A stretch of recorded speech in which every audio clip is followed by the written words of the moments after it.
আল্লাহর কাছে কোন বিষয়গুলো অপ্রিয়, আল্লাহর হাবিব সাল্লাল্লাহু আলাইহি সাল্লামের কাছে কোন বিষয়গুলো অপছন্দনীয়, আল্লাহ তাআলা কোন সব মানুষকে ভালোবাসেন না, পছন্দ করেন না, সেই মানুষগুলোর তালিকাও আল্লাহর ভালোবাসার দাবিদারদের জানা থাকা উচিত। আল্লাহ যাদের অপছন্দ করেন তারা কোথায় যাবে? জান্নাতে না জাহান্নামে? আল্লাহর অপছন্দের মানুষগুলো কি জান্নাতে যাওয়ার সুযোগ আছে?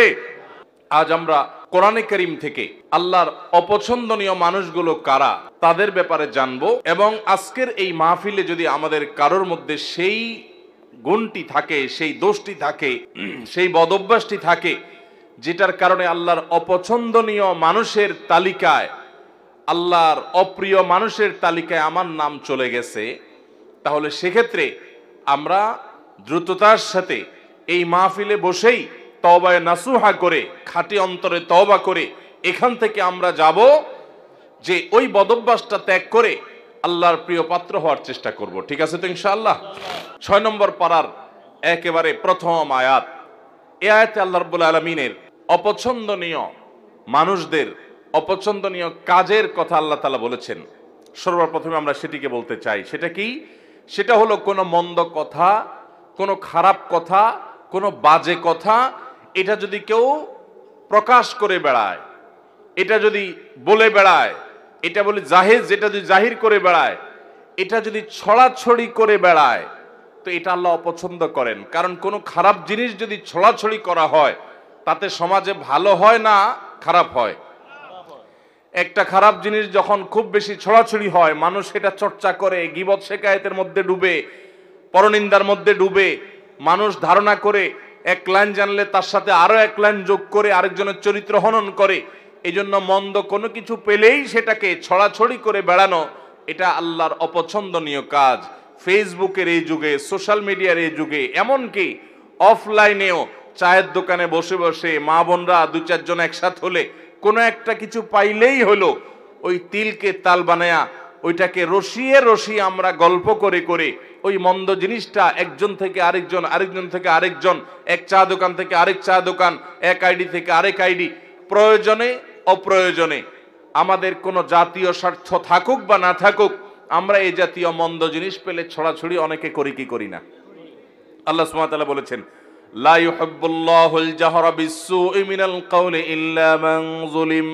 যদি কেউ কোনো খারাপ কথা এটা সে চিৎকার চেঁচামেচি করে বলে বেড়ায়, প্রকাশ করে বেড়ায়, ঘোষণা দিয়ে বেড়ায়, এটার প্রচার করে বেড়ায়, তো আল্লাহ তাআলা এটা পছন্দ করেন না। নবী করিম সাল্লাল্লাহু আলাইহি সাল্লাম বলেছেন, তোমার কোন মুসলিম ভাই এমন কোন একটা ভেজালে, বিপদে, ঝামেলাতে পড়েছে যে তার ভুলের কারণে হয়তো মান-ইজ্জত যায় যায় এমন একটা জায়গায় বেচারা পড়েছে, চিপায় পড়ে গেছে। এই সময় সে চায় সবাই তাকে যেন সহযোগিতা করে, সাহায্য করে, তার এই দোষটা নিয়ে যেন খুব বেশি বাড়াবাড়ি চর্চা করা করে যেন না হয়, সেটা চায়। ওই সময় যদি কোনো আল্লাহর বান্দা দাঁড়িয়ে ওই ব্যক্তির ইজ্জতকে বাঁচাবার চেষ্টা করে যে ভুলে হয়ে গেছে, অথবা এরকম জটিল কিছু না, বেচারাকে একটু তার সম্মানটাকে রক্ষা করার চেষ্টা করে, তাহলে সেক্ষেত্রে যে এই উদ্যোগ নিল একজনের ইজ্জতকে বাঁচাবার জন্য, এই বেচারাও, এই লোকটাও তার জীবনে কখনো যদি এরকম বিপদে পড়ে, তাহলে আল্লাহ সুবহানাহু ওয়া তাআলা তার ইজ্জতকে এইভাবে রক্ষা করবেন। নবী করিম সাল্লাল্লাহু আলাইহি সাল্লাম বলেছেন, মান সাতারা মুসলিমা সাতারাল্লাহু লাহু ইয়াওমাল কিয়ামাহ। যে ব্যক্তি কোনো মুসলমানের দোষ গোপন করবে, কিয়ামতের ময়দানে মানব ইতিহাসের সকল সদস্য, আদম আলাইহিস সালাম থেকে নিয়ে কিয়ামত হওয়া পর্যন্ত আগত সকল মানুষ যখন উপস্থিত থাকবে, সবার সামনে ওই ব্যক্তির দোষটাকে আল্লাহ তাআলা ডেকে এনে গোপন করে দিবেন। তাহলে কিয়ামতের ময়দানে আল্লাহ যদি আমাদের দোষ গোপন না করে প্রতিটা দোষ যদি প্রকাশ করেন, এর চাইতে বড় শাস্তি, এর চাইতে বড় আযাব আর কি হতে পারে? সে আযাব থেকে বাঁচার জন্য অন্যতম উপায় এবং মাধ্যম হলো দুনিয়াতে মানুষের দোষ ত্রুটি পেলেই সেটা বলে বেড়ানোর এই মানসিকতা পরিহার করতে হবে। হ্যাঁ, কিছু দোষের প্রচার প্রয়োজন আছে মানুষকে সাবধান করার জন্য, সতর্ক করার জন্য, সেটাও যতটুকু না করলে নয় ততটুকু।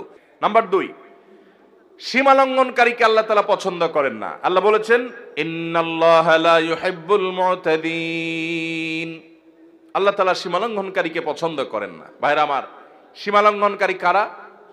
সীমা লঙ্ঘনকারী হলো ওই ব্যক্তিরা যাদের জন্য আল্লাহ তাআলা সীমানা ঠিক করে দিয়েছেন সেই সীমানা ক্রস করে চলে যায়।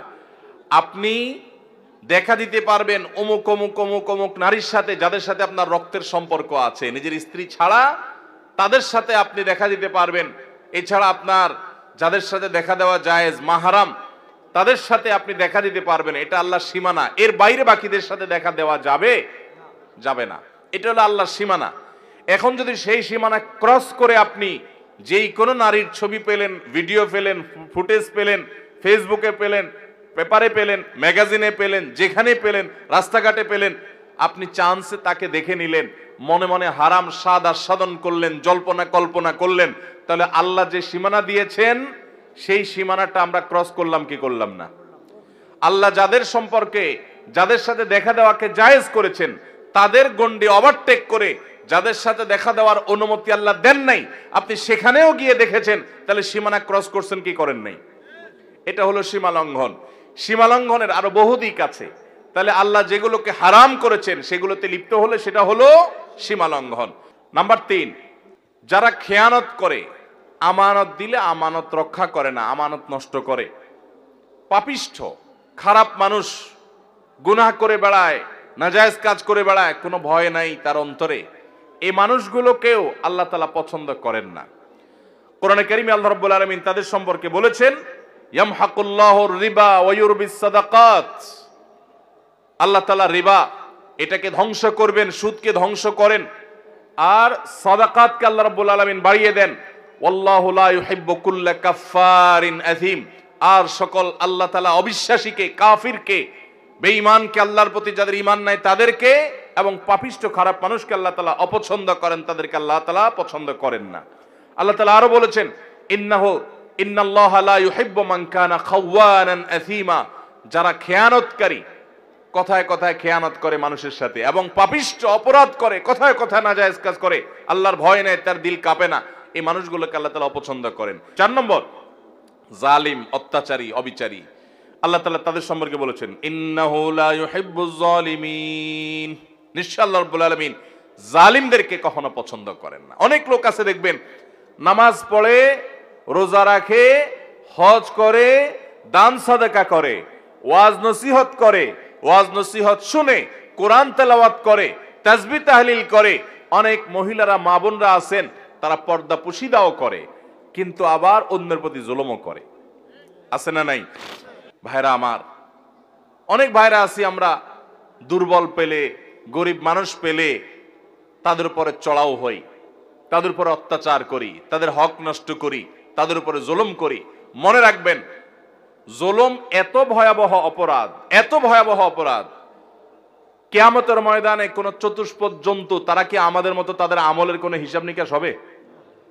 গরু, ছাগল, হাঁস, মুরগি, যত রকমের আল্লাহর সৃষ্টি আছে, মানুষ ছাড়া, জিন ছাড়া, তাদের কোনো হিসাব নিকাশ হবে? আল্লাহ তাআলা হাঁস মুরগিকে বলবেন যে কি পরিমাণ খাইছো, হালাল খাইছো না হারাম খাইছো, হিসাব দিয়ে যাও? এরকম কোন কথা আছে কোরআন হাদিসে?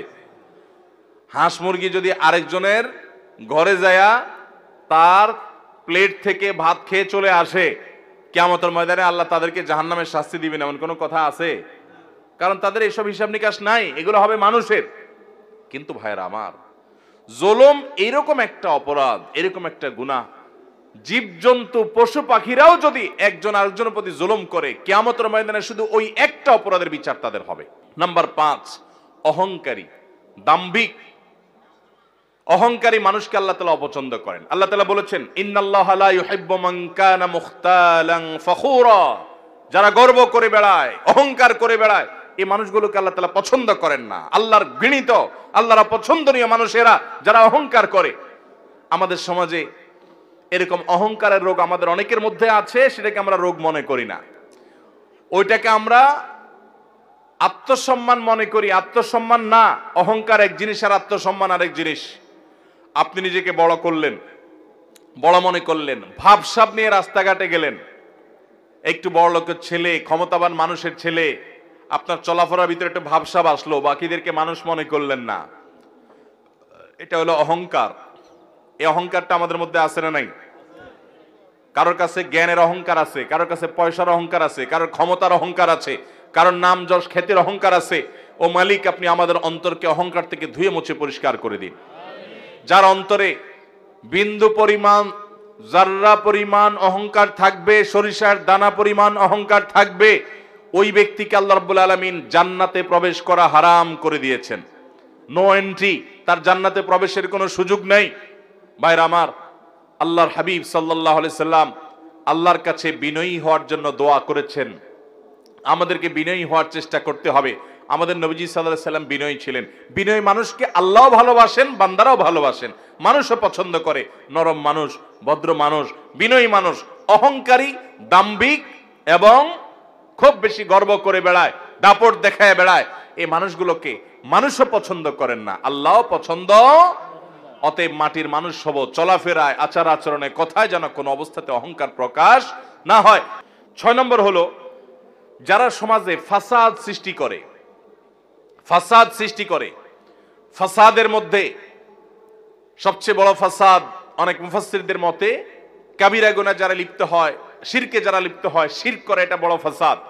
ঠিক একইভাবে দুনিয়াতে শান্তি নষ্ট করে যারা, দেখবেন অনেক লোক আছে দাঙ্গা হাঙ্গামা, গন্ডগোল, ফাসাদ, মারামারি, কাটাকাটি, এগুলোই তাদের ভালো লাগে, ফাসাদ করতে ভালো লাগে, শান্তি ভালো লাগে না। আল্লাহ বলেছেন ইন্নাল্লাহা লা ইউহিব্বুল মুফসিদিন, আল্লাহ তাআলা ফিতনা এবং ফাসাদকারী মানুষকে পছন্দ করেন না। এটা হলো 6 প্রকারের মানুষ, 6 নম্বর প্রকার।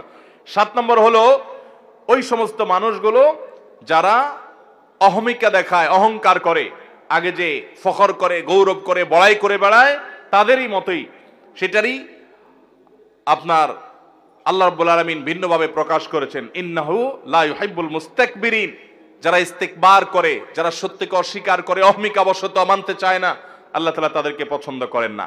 8 নম্বর হলো যারা দুনিয়া পেয়ে এত খুশি হয়ে যায় যে মনে হচ্ছে সে জান্নাত হাতের কাছে পেয়ে গেছে।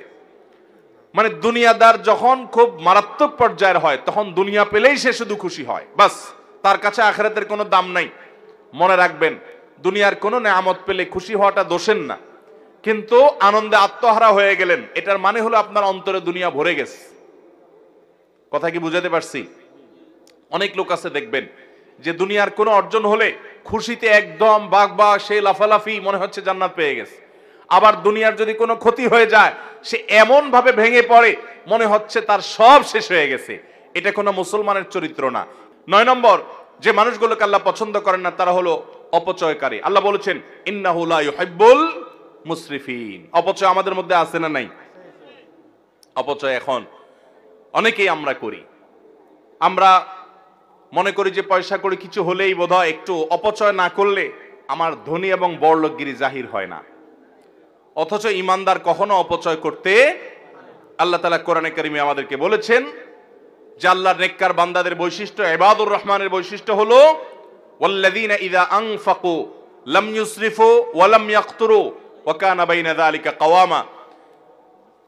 আল্লাহর রহমানের বান্দা হলেন তারা যারা যখন খরচ করে না অপচয় করে, অপব্যয় করে না, তারা কৃপণতা করে। নবী করিম সাল্লাল্লাহু আলাইহি ওয়াসাল্লাম কৃপণতা থেকে পানা চেয়েছেন, আল্লাহুম্মা ইন্নী আউযু বিকা মিনাল বুখলি ওয়াল জুবন, আল্লাহ আপনার কাছ থেকে আমি পানা চাই বখল থেকে, কৃপণতা থেকে। আল্লাহ রাব্বুল আলামিন আমাদেরকে মধ্যমপন্থী হওয়ার তৌফিক দান করুন। ব্যয়ের ক্ষেত্রে মধ্যম পন্থা অবলম্বন করতে হবে, অপচয় করা যাবে না, অপব্যয় করা যাবে না। এরপর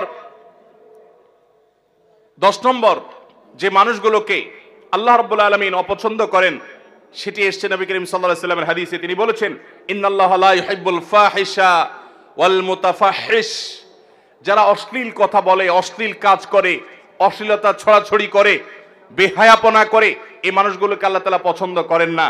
ঠিক একই ভাবে মুতাফাহহিশ সম্পর্কে মুহাদ্দিসরা অনেকে বলেছেন, এর মানে হলো যারা অশ্লীলতা এটা প্রকাশ্যে করে, সবার সামনে খুল্লম খোলাভাবে অশ্লীলতা করে, কোনো রাগঢাক করা ছাড়া অশ্লীলতা করে, এটাকে পেশা বানিয়ে নিয়েছে, এটাকে নেশা বানিয়ে নিয়েছে, এই মানুষগুলোকে আল্লাহ তাআলা পছন্দ করেন, আল্লাহ তাআলা অপছন্দ করেন। ভাইরা আমার, 12 নম্বর, আল্লাহ যাদেরকে অপছন্দ করেন তারা হলেন ওই সমস্ত মানুষেরা যারা ইসবাল করে, যারা টাকনুর নিচে পুরুষ হয়ে লুঙ্গি, জুব্বা, চাদর, প্যান্ট, পাজামা এগুলো পরে, এই ইসবালকারীদেরকে আল্লাহ তাআলা পছন্দ করেন না। নবী করিম সাল্লাল্লাহু আলাইহি ওয়াসাল্লাম বলেছেন, ইন্নাল্লাহা লা ইউহিব্বুল মুসবিলিন, নিশ্চয়ই ইসবালকারীকে, অর্থাৎ টাকুন নিচে যে পুরুষরা পোশাক আশাক পরে, এদেরকে আল্লাহ তাআলা পছন্দ করেন না। ভাইরা আমার, এভাবে আল্লাহর অপছন্দনীয় মানুষের তালিকা হাদিসের দিকে যখন তাকাই, তখন আমরা আরো অনেক পাই যে কথায় কথায় ঝগড়া করে অনেক বেশি, তাকে আল্লাহ তাআলা পছন্দ করেন না। যে ব্যক্তি বেচা কিনা করতে গিয়ে কথায় কথায় শপথ করে, কসম খায় এবং কাস্টমারকে ঠকাবার জন্য মিথ্যা কসম খায় এবং প্রয়োজনে অপ্রয়োজনে কসম করে, অনেক দোকানদারও আছে এরকম, তাদেরকে আল্লাহ তাআলা অপছন্দ করেন। ঠিক একইভাবে যে ব্যক্তি গরিব হয়ে আবার অহংকার করে, আল্লাহ তাআলা তাদেরকে অপছন্দ করেন। যে ব্যক্তি ধনী হয়ে জুলুম করেন, তাদেরকে আল্লাহ তাআলা অপছন্দ করেন। যে ব্যক্তি দুনিয়াটা খুব ভালো বোঝে, আখিরাতের কিছুই বোঝে না, এই মার্কালা মানুষ আমাদের সমাজে এখন ভরা, এরা আল্লাহর অপছন্দনীয় মানুষের তালিকায় আছে। আল্লাহর অপছন্দনীয় মানুষের তালিকা এরকম খুঁজলে আমরা আরো অনেক পাবো কোরআন এবং হাদিসের আলোকে। আমরা কোরআন থেকে এবং নবী করিম সাল্লাল্লাহু আলাইহি ওয়াসাল্লামের হাদিস থেকে আল্লাহর অপছন্দনীয়, আল্লাহ যাদেরকে ঘৃণা করেন, অপছন্দ করেন, সে মানুষগুলোর তালিকা জানলাম। আল্লাহ যাদের অপছন্দ করেন তারা কোথায় যাবে? জান্নাতে না জাহান্নামে? আল্লাহর অপছন্দের মানুষগুলো কি জান্নাতে যাওয়ার সুযোগ আছে?